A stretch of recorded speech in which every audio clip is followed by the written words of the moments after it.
우리 옆에 사람들과 이렇게 인사할까요? 참 잘 오셨습니다.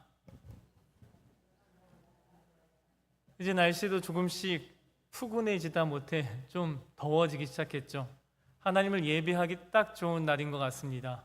그리고 코로나가 이제 점점 더 물러가서 우리 일상이 회복되었는데, 오늘 우리의 수요 기도회뿐만 아니라 주일의 예배와 또 오후의 모임들이 활성화되어서 이제는 이전과 같이 활기차고 또 하나님의 일들을 감당하는 우리 용산 남부교회가 되었으면 좋겠습니다. 오늘 말씀을 쭉 보다가 세 글자의 한 단어가 생각이 났습니다. 그 단어는 이불킥이에요. 뭔지 아십니까? 낮에 무언가 했어요. 무언가 했는데 밤에 잠자리에 딱 들다가 그때 그 일이 생각난 겁니다. 그때 그러지 말았어야 할 걸. 내가 그 사람을 만나서 그 말은 하지 말았어야 됐는데, 내가 그 사람을 만나서 그 행동은 하지 말았어야 됐는데 라고 이불을 차는 거죠. 후회하는 겁니다. 그걸 이불킥이라고 해요. 우리는 살면서 얼마나 많은 이불킥들을 합니까?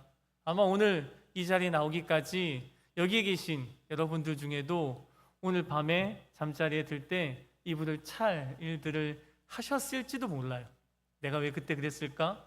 내가 왜 그때 이런 일들을 했을까? 내가 그 사람을 만나서 왜 그런 말을 했을까? 안 했으면 더 좋았을 텐데. 그런데 이불을 차면 뭐 하겠습니까?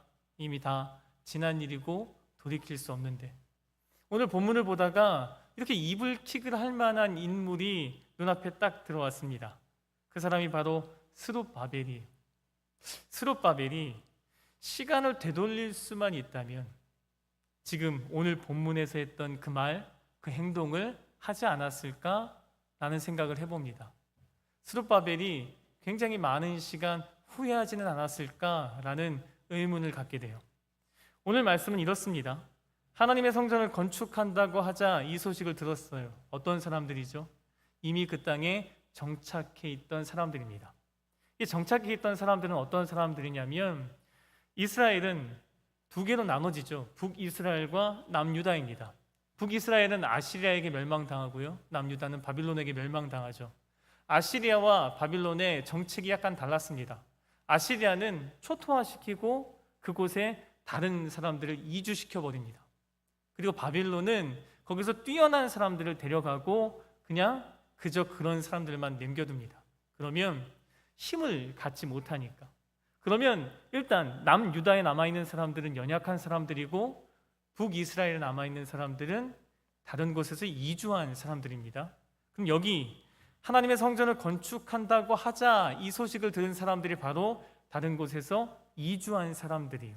이 사람들이 스룹바벨을 찾아와서 이렇게 이야기합니다. 2절 말씀이에요. 스룹바벨과 족장들에게 나와 이르되 우리도 너희와 함께 건축하게 하라. 우리도 너희와 함께 건축 일에 참여하겠다. 성전 건축에 동참하겠다라고 이야기하는 거죠. 우리도 너희같이 너희 하나님을 찾노라. 하나님을 믿는다라는 이야기죠.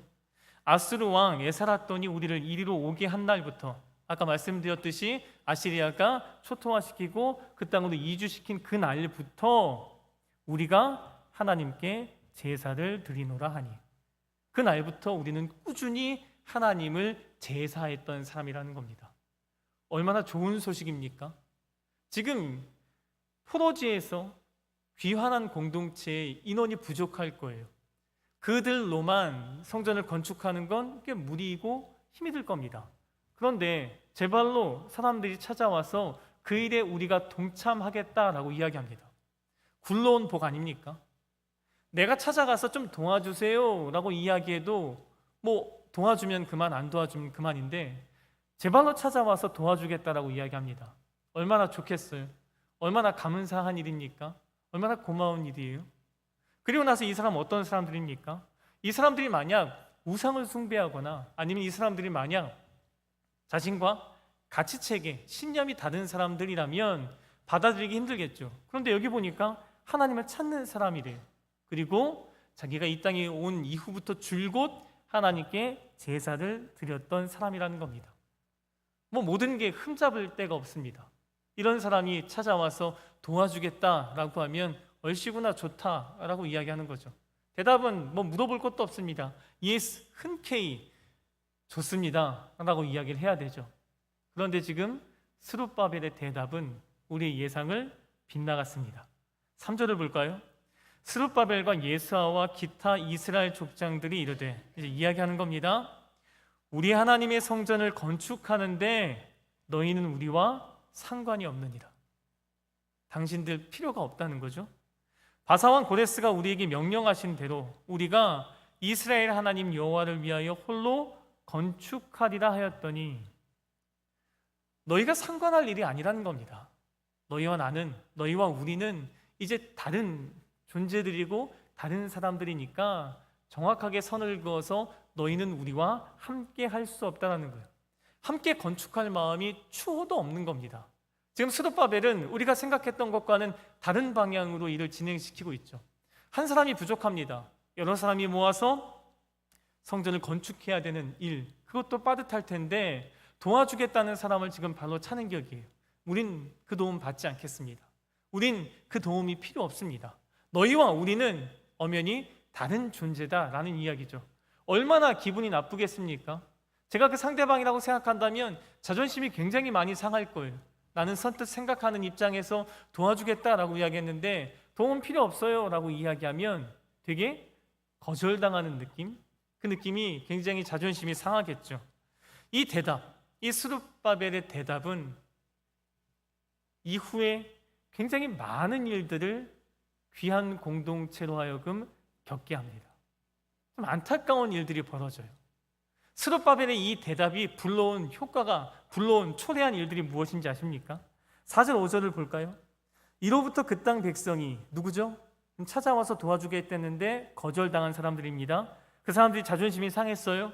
유다 백성의 손을 약하게 하여 힘들게 하는 겁니다. 지치게 하는 거예요. 일을 할 때마다 방해하고 일을 할 때마다 괴롭히는 거예요. 약하게 하여 그 건축을 방해하되, 언제부터죠? 바사왕 고레스의 시대부터 바사왕 다리오가 즉위할 때까지 관리들에게 뇌물을 주어서 그 계획을 막았다라는 이야기입니다. 페르시아 왕 고레스 시대부터 페르시아 왕 다리오가 즉위할 때까지 몇 년인지 아십니까? 대략 15년이에요. 15년의 기간 동안 지금 스룹바벨이 단칼에 거절한 이 대답 때문에 이스라엘 백성은, 귀한 공동체는, 스룹바벨은 이렇게 괴롭힘을 당하게 되는 겁니다. 스룹바벨이 초래한 일이 이거와 같아요. 그러니 스룹바벨이 곰곰이 생각하면 밤에 이불을 안 찰 수가 없겠죠. 내가 그때 그러지 않았더라면. 근데 거기서 끝나면 얼마나 좋겠습니까? 15년까지만 괴롭혀도 굉장히 힘든 일인데 6절을 볼까요? 또 아하수에로가 즉위할 때 그들이 그를 올려 유다와 예루살렘 주민을 고발하니라. 이제 다리오 왕 다음에가 아하수에로 왕입니다. 15년이 지났고 다리오 왕이 즉위해서 다스린 기간이 있겠죠. 그리고 나서 아하수에로가 왕이 됐습니다. 아하수에로에게 고발하는 거예요. 얘네들이 지금 여기다 성전을 짓겠다고 하는데 이 성전을 짓는 역사를 잘 살펴보면 얘네들은 늘 당신의 나라, 조국에 반대하고 반역을 저지른 나라다. 그러니 성전 건축을 금지하게 해달라라고 이야기하는 거죠. 그리고 그 조서가 상달되어서 심지어 성전 건축이 중단됩니다. 이 모든 일이 어디서부터 시작됐죠? 스룹바벨이 그들의 청, 그들의 이야기, 그들의 도움을 거절했던 그 순간부터 시작돼서 이 기나긴 괴롭힘과 이 기나긴 어려움과 이 기나긴 시간이 지나가는 겁니다. 얼마나 답답하겠어요. 만약 그때 그러지 않았더라면, 그때 그래도 좀 그냥 도와달라고, 도와주겠다고 하는 걸 그냥 모른 척 눈 감아 그래 그러자고 이야기했으면 이후에 그런 괴롭힘들은 없었을 텐데 왜 스룹바벨은 그때 그렇게 했을까요? 만약 시간을 되돌려서 스룹바벨이 그때 그 장소에 가서 그 질문을 받는다면 스룹바벨은 어떤 선택을 했을까요? 우리라면 당연히 네, 도움을 받겠습니다. 이후의 일들과 이후에 일어날 일들을 우리가 다 예상하고 예측했다면 그 시간에 우리는 거절하지 않고 단번에 그 도움에 예스로 응했을 겁니다. 그런데 오늘 본문을 찬찬히 살펴보면 스룹바벨의 마음은 그와는 달랐습니다. 아마 시간을 되돌려서 그 질문을 똑같이 받아도 스룹바벨의 대답은 여전히 노였을 겁니다. 왜인지 아십니까? 이 스룹바벨에겐 가장 중요한 게 있습니다. 스룹바벨에게는 절대 목숨과도 바꿀 수 없는 게 있어요. 그게 뭐냐면 하나님의 백성이라는 신앙 정체성입니다. 하나님의 백성이라는 신앙 정체성, 이것이 스룹바벨에게는 가장 중요한 겁니다. 왜 그토록 신앙 정체성, 하나님의 백성이라는 것이 스룹바벨에게 중요했을까요? 스룹바벨이 어떤 사람입니까? 지금 포로지에서 포로로 살다가 하나님의 은혜로 귀환해서 귀한 공동체에 속하고 하나님의 나라를 재건하는 사람입니다. 그러면 이 사람은 지금 어떤 시대를 살고 있는 거죠? 포로 시대를 살고 또 포로 후기의 시대를 살고 있는 겁니다. 그들은 왜 포로가 되었죠? 하나님의 백성답게 살지 못해서 포로가 되었습니다.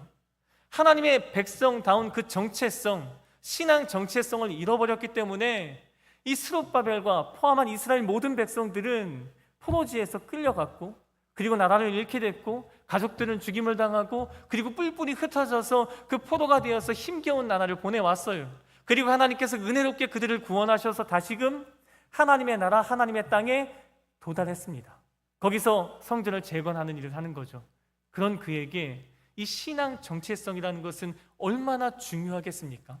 이 신앙 정체성을 잃어버린다는 것은 다시금 포로기 70년의 시간을 되돌리는 것과 마찬가지예요.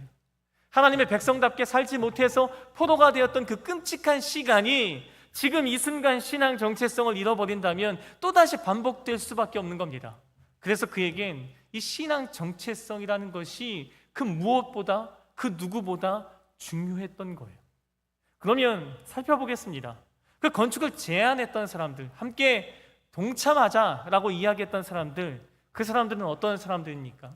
표면적으로 보기에는 하나님을 믿는 사람 같고, 표면적으로 보기에는 같은 신앙을 가진 사람 같은데, 그 말씀을 찬찬히 살펴보면 이들의 신앙이 어떠한지 우리가 잘 알 수 있습니다. 2절을 다시 볼까요? 2절의 중간에 보면 우리도 너희같이 너희 하나님을 찾노라 라는 이야기가 있죠. 우리 한글 성경도 좀 다른 표현으로 써놨죠. 하나님을 믿는다, 하나님을 경외한다, 하나님을 섬긴다 라는 말 대신에 하나님을 찾는다 라는 단어로 되어 있죠. 이 찾다 라는 말이 다라쉬입니다. 이것은 어떤 것을 추구하고 탐구하다 라는 거예요. 이 단어의 뜻을 잘 알기 위해선 신명기 12장 30절 말씀을 읽어보면 좀 우리가 이 단어를 잘 알 수 있습니다. 신명기 12장 30절 말씀입니다. 너는 스스로 삼가 내 앞에서 멸망한 그들의 자취를 밟아 올무에 걸리지 말라. 또 그들의 신을 탐구하여 이르기를 이 민족들은 그 신들을 어떻게 섬겼는고 나도 그와 같이 하겠다 하지 말라. 이 말씀 가운데 찾다라는 단어와 똑같은 단어가 있습니다. 어떤 단어겠죠? 당연히 탐구하다라는 겁니다. 그 신들을 탐구하는 거예요. 그 신들을 믿는 게 아닙니다. 그 신들이 어떠한지, 그 신들이 나에게 유익이 되는지, 그 신들이 나에게 이득을 줄 수 있는지 조사해서 이득이 될 만하면 섬기겠다라는 겁니다. 지금 그 땅에 와서 정착한 이 사람들이 하나님을 대하는 태도가 여기 나타나는 겁니다. 이들은 하나님을 믿는 사람이 아닙니다. 하나님을 경외하는 사람이 아니에요. 하나님께 관심이 있는 사람입니다. 이 신을 믿으면 나한테 유익이 될까? 이 신도 믿으면 나에게 어떤 도움을 줄까? 내가 저 신, 이 신, 이게 여러 가지 신들을 다 믿고 있는데 이 신까지 믿으면 내가 이런 분야에, 이런 부분에 어떤 도움을 받을 수 있지 않을까? 하나님에 대해서 관심이 있는 사람들입니다. 열왕기 하에 보면 특별히 이 사람들이 어떤 사람들인지 단도직입적으로 기록해놨어요. 열왕기하 17장 33에서 34절입니다. 이와 같이 그들은 누구냐면 아시리아가 정착해 놓은 사람들입니다. 여호와도 경외하고 또한 어디서부터 옮겨왔든지 그 민족의 풍속대로 자기의 신들도 섬겼더라. 그들이 오늘까지 이전 풍속대로 행하여 여호와를 경외하지 아니하며 또 여호와께서 이스라엘이라 이름을 주신 야곱의 자손에게 명령하신 율례와 법도와 율법과 계명을 준행하지 아니하는도다. 이 정확하게 나와 있죠. 그들은 어떤 사람들입니까? 앞서 말씀드렸던 것처럼 여러 신들을 섬기는 사람들입니다. 이 섬긴다라는 말이 어울리지 않죠. 섬기는 게 아닙니다. 활용하는 거예요. 요술램프입니다. A라는 요술램프가 있고 B라는 요술램프가 있습니다. C라는 요술램프가 있죠. 이럴 때는 A, 저럴 때는 B, 이럴 때는 C입니다. 예전에 이스라엘 백성들은 유목민이었죠. 그래서 이 사람들은 여호와 하나님을 유목민의 신이라고 생각합니다. 심지어 이스라엘 백성들도 그렇게 착각했죠. 그래서 가나안 땅에 정착하기 시작하면서 가나안은 농경 사회입니다. 그럼 농경의 신이 있겠죠. 그 신이 무엇이겠습니까? 구약 성경에 너무 많이 나오는 두 개의 신이죠. 하나는 바알과 그다음 아세라입니다. 이스라엘 백성들이 왜 바알과 아세라를 섬겼죠? 하나님을 버린 게 아닙니다. 하나님도 섬기고 그리고 바알과 아세라도 섬긴 겁니다. 왜죠? 유목 생활에선 하나님이 최고예요. 그런데 농경 문화에선 하나님보다 바알이, 하나님보다 아세라가 좀 더 나은 것 같습니다. 그래서 섬긴다라고 이야기하는 거죠. 지금 이 백성들의 신앙 상태가 이렇습니다. 농경 문화가 되면 바알과 아세라를 찾습니다. 유목 생활이 되면 여호와 하나님을 찾는 거죠. 자신에게 유익이 될 만한 여러 신들을 두루 찾는 겁니다. 그리고 모든 분야에 자신에게 이익이 될 만한 신들을 놓고 그 신들을 섬긴다라고 하지만 사실 그 신이 살아있는 하나님이라면 하나님을 무시하는 행동이겠죠. 이걸 혼합주의 신앙이라고 합니다. 이들의 신앙이 바로 이런 혼합주의 신앙을 갖고 있는 거예요. 앞서 스룹바벨이 목숨보다 더 중요하게 생각했던 게 뭐라고 말씀드렸습니까? 신앙 정체성입니다. 하나님도 섬기고 바알도 섬기고 아세라도 섬겨서 이스라엘 백성들은 나라를 잃고 포로가 되어서 그곳에서 70년 동안 힘듦을 겪었습니다. 그걸 스룹바벨이 누구보다 더 잘 알고 있죠. 그런데 그와 똑같은 신앙을 갖고 있는 사람들이 함께 하자라고 이야기하는 겁니다. 물론 단순히 함께해서 일만 같이 할 수 있겠죠. 그러나 구약의 역사, 이스라엘의 역사를 보면 이렇게 일만 같이 하고자 함께했던 사람들로부터 이방의 신들이 들어와서 신앙 정체성이 흐트러지고 그 신앙 정체성이 사라지자 하나님의 백성답게 살지 못해 하나님의 진노와 하나님의 심판을 받았던 것을 우리는 잘 알 수 있습니다. 우리만 알았을까요? 스룹바벨은 우리보다 훨씬 더 잘 알았을 겁니다. 왜죠? 그는 그런 시대를 살았습니다. 하나님의 심판도 경험했고 그리고 하나님의 다시 회복해 하심도 경험하는 중이에요. 그러면 자신이 신앙 정체성을 왜 지켜야 하는지 누구보다 더 절실하게 느끼는 사람이겠죠. 그래서 이 스룹바벨은 그들의 요청에 단칼에 노라고 대답했던 겁니다. 스룹바벨이 바보였을까요? 이들에게 노라고 하면 이들이 해코지할 것을 몰랐을까요? 이들에게 노라고 이야기하면 우리의 앞길이 장애물에 가로막히고 이들이 우리를 힘겹게 한다는 사실을 몰랐을까요? 분명히 알았을 겁니다. 그럼에도 불구하고 스룹바벨이 노라고 할 수밖에 없었던 이유는 그 괴롭힘과 그 힘듦과 그 어려움보다 더 중요한 것은 하나님의 백성으로서의 신앙 정체성을 지키는 일입니다. 그래서 그들을 향해서 담대하게 이렇게 대답한 거예요. 우리는 당신들과 다른 존재이다. 우리는 세상을 만드시고 이 세상을 다스리시는 오직 하나님 한 분만을 섬기는 백성이요, 너희는 너희의 유익이 되는 대로 여러 신들을 잡다하게 섬기는 백성 아니냐. 우리는 너희와 삶의 방향과 목적이 다르다. 살아가는 삶의 방식조차 다르다. 그러니 함께 할 수 없다라는 이야기를 하는 거죠. 오늘 말씀을 제가 찬찬히 읽고 나서 또 설교를 준비하면서 참 제 자신이 부끄럽게 여겨졌습니다. 왜냐하면 이 스룹바벨처럼 살지 못하는 제 자신이 너무 절실하게 또 적나라하게 보였기 때문이에요. 여러분의 삶은 어떻습니까? 오늘 하루 사셨어요. 아침부터 지금 저녁이 되는 이 순간까지 사셨습니다.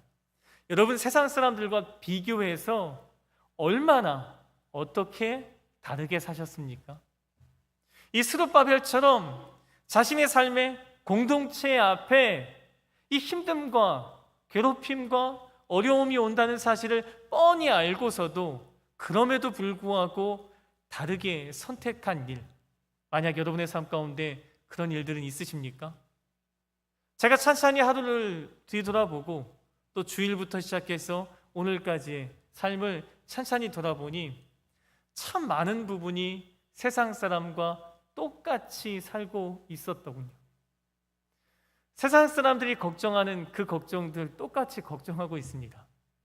세상 사람들이 목표로 갖는 것 비슷하고 유사하게 저도 목표로 삼고 있었더군요. 여러분의 삶은 어떻습니까? 우리는 분명히 이 세상 가운데 하나님의 백성으로 신앙 정체성을 가지고 다르게 살아야 하는 사람인데 정말 다르게 살고 있습니까? 여기까지 오니까 사실 좀 궁금해졌어요. 그러면 왜 스룹바벨은 우리와는 다르게, 나와는 다르게 힘듦과 어려움이 뻔히 보이는데도 어떻게 해서 그 신앙 정체성을 지키고 또 그 길을 선택할 수 있었을까? 그런 결정과 그런 대답을 할 수 있었을까? 굉장히 궁금해졌습니다. 그래서 에스더 말씀을 다시 한번 에스라 말씀을 다시 한번 쭉 읽어봤어요. 그러다가 한 구절이 눈에 딱 들어왔습니다. 에스라 3장 10절부터 11절이에요. 제가 지난번 설교했던 본문입니다. 건축자가 여호와의 성전의 기초를 놓을 때 제사장들은 예복을 입고 나팔을 들고 아삽 자손 레위 사람들은 제금을 들고 서서 이스라엘 왕 다윗의 규례대로 여호와를 찬송하되, 다 같이 모여서 지금 하나님을 예배하는 일입니다. 예배하는 일에 찬양으로 화답하며 여호와께 감사하여 이르되, 이 말씀입니다. 주는 지극히 선하심으로 그의 인자하심이 이스라엘에게 영원하시도다 하니, 모든 백성이 여호와의 성전 기초가 놓임을 보고 여호와를 찬송하며 큰 소리로 즐거이 부르며. 제가 지난번 설교할 때 이 말씀을 드렸었죠. 지금 이스라엘 백성들이 예배할 때 하나의 말씀을 공동체가 다 선언하는 겁니다. 그 말씀이 뭐죠? 주는 지극히 선하시며 그의 인자하심이 영원하시다. 이 말씀은 이미 포로가 되기 이전에 예레미야를 통해서 하나님께서 예언하신 말씀입니다. 너희가 포로가 되었다가 다시 귀환하게 될 때에, 너희가 내 앞에 예배하게 될 때 그날에 너희는 이렇게 고백하리라 라고 하나님께서 미리 예언하신 말씀이에요. 주는 지극히 선하시며 그의 인자하심이 영원하시다. 하나님은 귀한 공동체에게 한 마음을 주셨습니다. 어떤 마음이죠? 하나님을 예배할 수 있는 마음, 하나님을 예배하게 하는 한 마음을 주셨어요. 그래서 한 마음이 되어서 예배하는 장소에 모였죠. 그 자리에서 하나님은 하나의 말씀을 주셨습니다. 그 말씀이 바로 주는 지극히 선하시며 그의 인자하심이 영원하시다예요. 하나님이 어떠한 분이신지 명확히 알라는 겁니다. 내가 포로 이전에 예언했던 그 말씀이 어떻게 이루어졌는지 똑똑히 보라는 거예요. 그 말씀을 다 같이 외치면서 그들의 마음, 또 그들의 심령 가운데 전율이 일지 않겠습니까? 아, 하나님 진짜구나. 하나님 정말 살아계시는구나. 하나님 말씀만 하시는 게 아닌구나. 하나님 말씀하시면 그 말씀을 그대로 이루시는 분이구나 라는 사실들을 명확하게 깨닫지 않겠어요? 그것이 바로 그들을 한 마음으로 한 공동체가 되게 하는 겁니다. 그게 어떤 마음이죠? 바로 신앙 정체성입니다. 이 말씀이 신앙 정체성을 굳게 다지고 세우는 거죠. 그 자리에 누가 있었겠습니까? 스룹바벨이 있었습니다.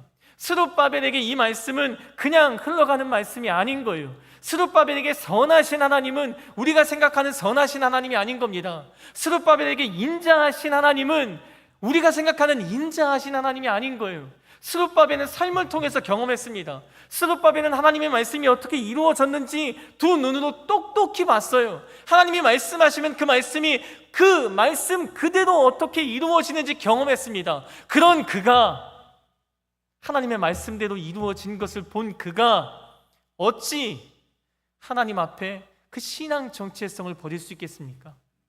어찌 다른 사람들과, 그것도 신앙이 다른 여러 신들을 섬기는 사람들과 한 자리에 함께 먹고 마시며 또 성전을 건축할 수 있겠습니까?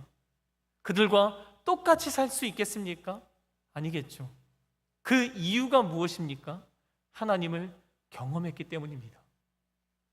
제가 예전부터 굉장히 좋아하는 광고 문구가 있습니다. 저 이 광고 문구를 읽거나 아니면 들을 때마다 좀 가슴이 많이 울려요. 이 광고 문구가 어떤 건지 아십니까? 이런 거예요. 사람들은 믿고 싶다. 악을 이기는 선을, 노력한 사람의 성공을, 사랑하는 사람들의 해피엔딩을, 오늘보다 더 나은 내일을 믿고 싶다. 이 말씀을 보면 지금 세상이 어떠한지 잘 반영되어 있습니다. 지금 세상은 어떤 세상이죠? 악이 선을 이기는 세상입니다. 노력한 사람이 정당한 대가를 받지 못하는 세상이죠. 이 세상을 모두가 다 수긍하는 겁니다. 그러니 꿈꾸는 거죠. 믿고 싶은 거예요. 어떤 거요? 악을 이기는 선을. 그리고 노력한 사람이 성공하는 것을 믿고 싶다는 겁니다. 전 이 문구를 들을 때마다 뭐가 생각나는지 아십니까? 이 외침이 지금 세상 사람들이 그리스도인들을 향해 외치는 소리처럼 들려집니다. 그리스도인이 세상 가운데 많이 욕을 먹습니다. 비난을 받죠. 왜 비난을 받습니까? 세상 사람들과 별반 다를 게 없다고 비난을 받습니다. 교회가 손가락질을 당하고 있습니다. 왜 손가락질을 당하고 있죠? 세상과 별반 다를 게 없다고 손가락질을 당하고 있습니다. 그런데 이 손가락질 당하고 비난하는 그 이면에 그들의 마음에는 무엇이 있는지 아십니까? 이 외침이 있는 거예요. 교회는 세상과 다른 것을 보여주기를 희망하는 기대감이 있는 겁니다. 그리스도인은 세상 사람들과 똑같이 살아내는 것이 아니라 세상 사람들과 다르게 살 것이라는 기대감이 있는 거예요. 그 기대감에 충족되지 못하니까 비난하고 손가락질하는 거 아니겠습니까? 저는 이 광고 문구가 그리스도인을 향한 외침처럼 느껴집니다. 여러분을 향해서 외치는 거예요. 악을 이기는 선을, 그리고 노력한 사람의 성공을, 그렇게 불의가 판치는 세상이 아니라 하나님의 정의가 세워지는 그 세상을, 그리스도인이 그렇게 살아가는 것을, 교회가 그렇게 살아내는 것을 우리는 보고 싶다라고 외치는 세상입니다. 지금은 다를 게 있을까요? 예전에는 그랬는데 지금은 좀 더 나아졌습니까? 아닙니다. 지금은 좀 더 심각해졌다고 느껴집니다. 지금은 교회가, 지금은 그리스도인들이 세상과 별반 아무런 차이가 없이 살아가고 있고, 아무런 의식적인 차이도, 그리고 목표와 삶이 지향하는 바도, 자녀를 양육하는 방식도, 그리고 돈을 벌어들이는 방식도 하등 차이가 없는 세상을 살고 있습니다. 이 세상 가운데 세상 사람들은 그리스도인을 향해서 기대하는 바가 있어요. 이때 세상 사람들은 교회를 향해서 기대하는 바가 있습니다. 다르게 사는 모습을 보기를 원하는 거죠. 이 스룹바벨처럼 고난의 길, 역경의 길이 있을지라도 그 길 앞에 당당하게 그리스도인답게 선택하고 하나님의 말씀대로 살아내며 하나님의 정의를 실천하는 그 삶의 모습과 자세를 보고 싶어 하는 겁니다. 그러면 그것을 보여줘야 할 의무가 누구에게 있겠습니까? 바로 저와 여러분에게 있지 않겠습니까? 그렇다면 여러분 뭐 해야겠습니까? 이제 나가서 내가 하나님답게 살아야지 라고 100번 외치고 나아가면 하나님의 자녀답게 살 수 있습니까? 내가 마음속에 계속해서 내 마음에 회초리를 휘둘러대며 하나님의 백성답게 살아야지라고 회초리를 휘둘러대면 하루를 그렇게 살 수 있습니까? 절대 그렇게 살 수 없습니다. 하나님의 백성답게 살 수 있는 신앙 정체성은 거기서 시작되는 것이 아닙니다. 나에서 시작되는 것이 아니에요. 그럼 어디서부터 시작되느냐? 스룹바벨이 보았던 것을 오늘 우리도 봐야 합니다. 하나님의 말씀이 단순한 문자와 글이 아니라, 말이 아니라 살아서 역사하신다는 사실을 우리가 두 눈 똑똑히 보아야 합니다. 그러면 뭐 해야 되죠? 기도해야 됩니다. 우리의 삶에 어려운 문제가 있습니까? 기도하셔야죠. 우리의 삶에 아픔이 있습니까? 기도하셔야죠. 무릎을 꿇고 눈물을 흘리며 통곡해야 하지 않겠습니까? 우리의 삶에 하나님의 은혜가, 하나님의 놀라운 손길이 임하도록 부르짖어야 하지 않겠어요? 그 부르짖음 가운데 하나님께서 어떻게 역사하시는지 경험해야 우리의 신앙 정체성이 살아나는 겁니다. 그뿐입니까? 우리가 매 주일마다 말씀을 듣습니다. 그리고 성경 통독하면서 매일 말씀을 읽어요. 그 말씀 가운데 우리를 찌르는 것이 얼마나 많습니까? 우리를 회개케 하는 것이 얼마나 많습니까? 찌르고 그만입니까? 회개하고 그만입니까? 이제 그 삶을 돌이켜서 한 발짝 내디뎌야죠. 누구처럼? 스룹바벨처럼. 눈앞에 15년의 고통의 길, 고생의 길이 훤히 보일지라도 그 길 하나님께서 함께 하신다는 믿음, 이제껏 살아계셔서 역사하셨던 그 하나님께서 내가 하나님의 뜻대로 선택했던 그 순간 이후로도 여전히 나와 함께 하시며 내 삶을 붙드시고 내 삶을 인도하신다는 확신 가운데 그러한 선택의 한 발걸음을 내디뎌야죠. 기도를 통해 하나님을 경험하고 말씀을 실천하면서 하나님의 도우심을 경험하고 하나님의 보호하심을 경험할 때 비로소 우리는 우리의 삶에 신앙 정체성이 확립되고, 그 신앙 정체성이 확립됐을 때 스룹바벨처럼 하나님의 자녀답게, 하나님의 백성답게, 그리고 지금 세상 사람들이 우리에게 요구하는 것처럼 그들과 똑같은 삶이 아니라 그들처럼 야비하고, 그들처럼 이기적이고, 그들처럼 배려 없는, 그들처럼 살아가는 그런 인생이 아니라 그들과 다른 삶, 그들이 꼭 보고 싶어하는 삶, 그들이 기대하는 삶, 그런 삶을 살아낼 수 있지 않겠습니까? 오늘 수요 기도에 참 잘 오셨습니다. 기도하십시오. 하나님께서 여러분의 삶에, 여러분의 문제에 어떻게 역사하실지 저는 장담하지 못합니다. 그러나 분명하게 확신 있게 말씀드릴 것은 하나님은 분명히 살아계셔서 어떤 방식으로든 역사하실 것입니다. 그걸 경험해야 돼요. 말씀을 들으셨다면 말씀대로 살기 위해서 하나님의 정의가 무엇인지 아셨다면, 하나님의 긍휼하심이 무엇인지 아셨다면, 하나님의 사랑이 무엇인지 아셨다면, 하나님의 용서하심이 무엇인지 아셨다면 아는 것에서 끝나지 말고 실천하십시오. 그 발걸음 하나님께서 복되게 보시고, 그 발걸음을 내디뎠을 때 하나님께서 여러분을 보호하시며 그 발걸음을 인도해 주실 것입니다. 그걸 경험해야지만 비로소 우리가 하나님의 백성답게 살 수 있게 되는 겁니다. 오늘 스룹바벨처럼 담대하게 노라는 정답을 외칠 수 있는 겁니다. 오늘 우리의 삶 가운데, 오늘 이 밤 이 기도의 가운데 하나님을 직접 경험하여서 스룹바벨처럼 담대하게 하나님의 자녀답게 살아내는 우리 믿음의 식구들, 우리 믿음의 성도님들 되셨으면 좋겠습니다. 기도하겠습니다. 하나님, 우리는 연약합니다. 우리 뜻대로, 또 우리 마음대로, 세상의 기준대로, 세상의 방식대로 살아갈 때가 너무나 많습니다. 내 힘으로 어떻게 해보려고 해도 되지 않을 때가 너무나 많습니다. 그러나 오늘 스룹바벨을 통해서 그 비결을 찾았습니다. 하나님을 경험하는 것, 살아계신 하나님을 경험하는 것, 하나님의 말씀이 문자가 아니라 살아서 역사하신다는 그 사실을 두 눈으로 똑똑히 보는 것, 그것만이 오늘 우리의 신앙 정체성을 다시 세울 수 있는 비결임을 깨닫습니다. 그러니 하나님, 오늘 우리를 그냥 내버려 두지 마시고, 우리가 부르짖을 때 주님 응답하여 주시고, 우리가 간구할 때 주님 역사하시며, 우리가 말씀대로 살아가며 때로는 손해를 보는 그 순간에 하나님께서 우리를 지키시며 보호하시고 인도하여 주시옵소서. 그리하여 진짜 하나님답게 세상이 그토록 보고 싶어하는 다른 삶을 살아내는 우리 믿음의 성도님들 될 수 있도록 주님 함께하여 주시옵소서. 이 모든 말씀 예수님의 이름으로 기도합니다. 아멘.